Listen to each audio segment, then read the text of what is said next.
The doorbell rang at exactly 2:14 p.m. on a Saturday afternoon. I'd been expecting it, though Ashley Carter, the woman who stood on my doorstep clutching a manila envelope, had no idea that her dramatic revelation was about to backfire spectacularly. "Are you Victoria Mitchell?" she demanded, her voice shaking with barely controlled rage. I smiled warmly, stepping aside. "I am. Would you like to come in? I just made coffee." She hesitated, clearly thrown off by my calm demeanor. This wasn't the reaction she'd expected when coming to confront her husband's other wife. "My name is Victoria Mitchell, or at least, that's what James Mitchell had called me for the past 8 years. I'm 34, run a successful consulting firm, and until 6 months ago, I thought I had a perfect marriage to a wealthy investment banker. Then I found the receipt." "Please sit." I gestured to our immaculate living room, a showcase of James's success with its designer furniture and original artwork. Ashley perched awkwardly on the edge of the white leather sofa, still clutching her envelope.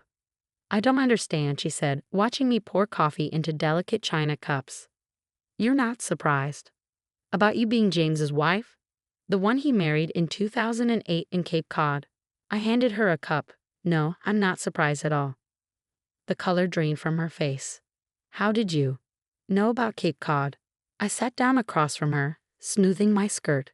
"The same way I know about your daughter Emma's private school tuition, the house in Connecticut, and the fact that James has been lying to both of us for nearly a decade." She set down her untouched coffee with trembling hands.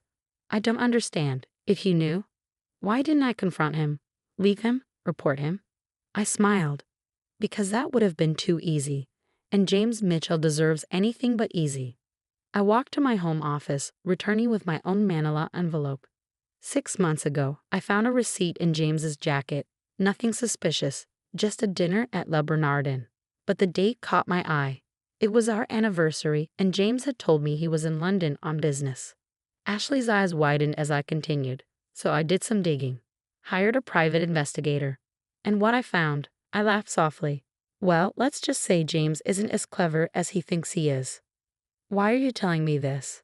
Ashley asked, her initial anger giving way to confusion. "Because," I said, opening my envelope, "you're not here by accident, Ashley. That anonymous tip you received about James' other wife? The documents that led you to my address? That was me." She gasped. "You. I needed you to find out the truth, but more importantly, I needed you to find out today. Right now, because in about 30 minutes, James is going to walk through that door, fresh from his business trip to Chicago." I made air quotes with my fingers, though we both know he was actually at Emma's soccer tournament in Connecticut. Ashley's hands flew to her mouth. "He said he had meetings in Boston." "He always was good at keeping his stories straight," I said. "Well, mostly straight. That's how I caught him, you know. One tiny slip-up with a dinner receipt, and his whole carefully constructed house of cards started to fall." I pulled out my phone, showing her a banking app. "Do you know what else I found while investigating our husband? Offshore accounts, shell companies, a whole network of hidden assets that I'm betting even you didn't know about." She shook her head slowly. "James Mitchell, the brilliant investment banker, has been doing more than just managing other people's money. He's been stealing it. Small amounts, cleverly hidden, spread across hundreds of accounts. The kind of theft that's hard to trace unless you know exactly where to look." "How do you know all this?" Ashley whispered. I smiled. "Because before I married James, I worked in forensic accounting, a detail he apparently never bothered to learn about his second wife. Just like he probably doesn't know what you did before becoming a full-time mother." "I was a compliance officer at Morgan Stanley," she said quietly. "Exactly. He married smart women, Ashley. That was his first mistake." The sound of a car pulling into the driveway made us both turn toward the window. "Right on schedule," I said, standing up. "Are you ready to help me take down our husband?" Ashley stood too, her face hardening with resolve. "What do you need me to do?" I handed her a document from my envelope.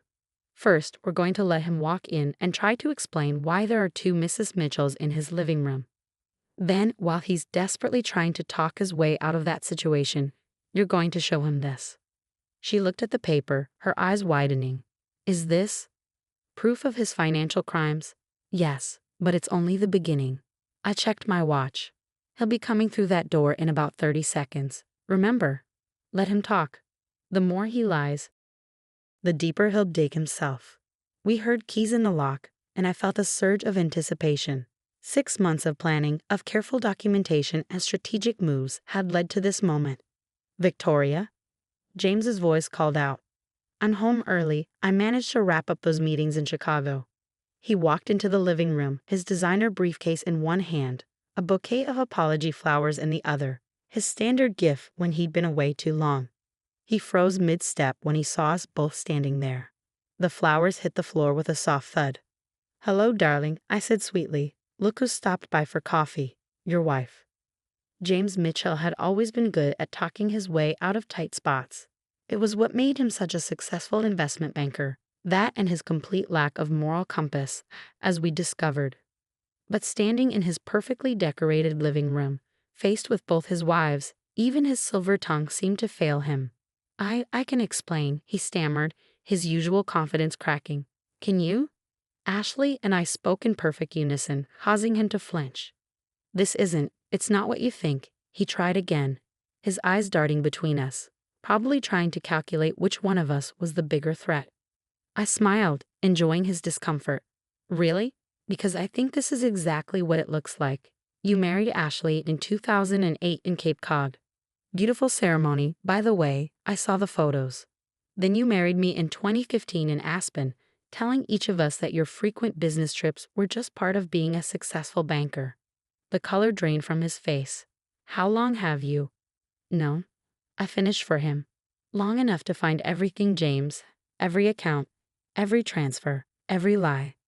He straightened his tie, a nervous habit I'd noticed over the years. Whatever you think you found, you don't understand the complexities of international finance. Oh, but we do, Ashley cut in, her voice steady. Victoria was kind enough to share all the documentation with me. The shell companies in the Caymans, the missing client funds, the fake investment accounts. You've been stealing for years, I added, pulling out my phone. Small amounts cleverly hidden. But you got sloppy, James, just like you got sloppy with that dinner receipt. His face hardened. You can't prove anything. I pressed play on my phone.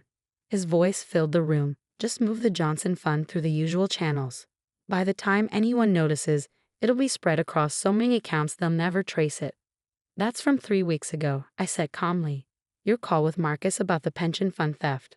I have hundreds more recordings, James. Every meeting, every call, every confession.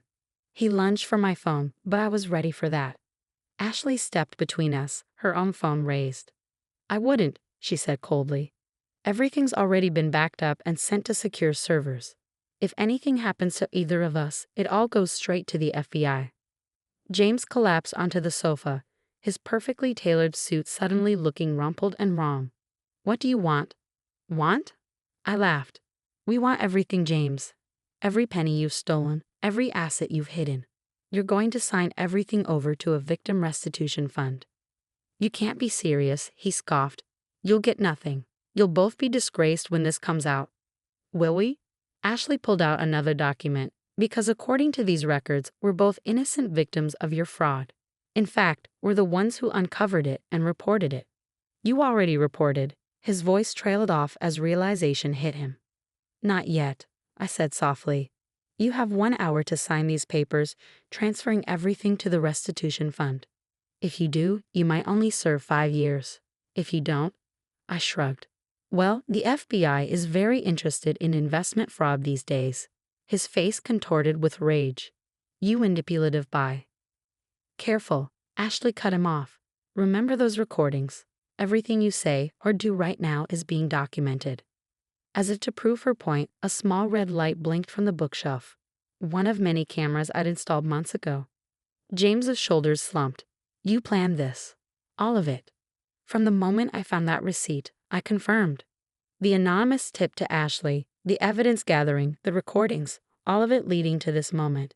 You should have done your homework, James, before marrying a forensic accountant and a compliance officer. He looked up, desperation replacing anger. We can work something out. I have more money hidden away. We could split it, the 3 of us. Still trying to negotiate? I shook my head. It's over, James. The only choice you have left is whether you want to do this the easy way or the hard way. James chose the hard way. I watched from my office window 3 days later as FBI agents let him out in handcuffs. He'd spent those 3 days trying to move money, delete records, and call in favors, all of which failed because Ashley and I had already frozen every account, backed up every record, and warned every contact. Mrs. Mitchell. An FBI agent appeared at my door. "We've finished collecting evidence from a home office. We'll need you to come down to give a formal statement tomorrow." I nodded, suppressing a smile at the Mrs. Mitchell, soon to be former, along with Ashley. We both filed for annulment, citing fraud and bigamy. Our lawyers assured us it would be straightforward, especially given James' other crimes. My phone buzzed. Ashley. "It's done," her text read. "Just watch them raid the Connecticut house." Emma's okay. Confused, but okay. I'd grown to respect Ashley over the past few days. She handled the destruction of her 15-year marriage with remarkable strength, focusing on protecting her daughter and helping bring James to justice. The final tally of James's theft was staggering. $67 million, stolen from various clients over a decade. The victims' restitution fund we'd set up would restore most of their losses, thanks to our careful tracking of his hidden assets. As for his legitimate assets, the houses, cars, art collections, they'd be sold to compensate his victims too. Ashley and I had made sure our names were clear legally, but we wanted no part of wealth built on stolen money. "Victoria?" Ashley stood in my doorway, Emma beside her. "Can we come in?" I gestured them inside. Emma, at 13, looked so much like her mother, the same determined set to her jaw, the same sharp intelligence in her eyes. "I want to thank you," Ashley said, sitting down. "Not just for uncovering everything, but for how you handled it, for thinking of Emma in all this." I smiled at the girl. "Your mom's the real hero here. She could have just taken the evidence and turned James in, but she worked with me to make sure we could recover the money for his victims." Emma spoke up, her voice quiet but firm. "Did you ever love him? Either of you?" Ashley and I exchanged glances. It was a question we'd both been avoiding. "I loved who I thought he was," I said finally. "The successful, charming man who seemed to care about doing good in the world. But that man never existed." "I loved him for 15 years, Ashley added. "But looking back, there were always signs. The inconsistencies, the long absences, the way he compartmentalized his life. I just didn't want to see them." Emma nodded, processing this. "What happens now?" "Now," I said, pulling out a folder, we moved forward. "Your mom mentioned you're interested in finance." The girl's eyes lit up. "Yeah. I want to help people protect their money, make sure nobody else can do what Dad did." "Well," I handed her some brochures. "I've started a foundation with part of my consulting firm's profits. We're going to fund scholarships for students interested in financial crimes prevention and victim advocacy. You'd be a perfect candidate in a few years." Ashley squeezed her daughter's shoulder. "See, something good can come from this." As they left, I turned back to my window. The FBI vehicles were gone, along with James.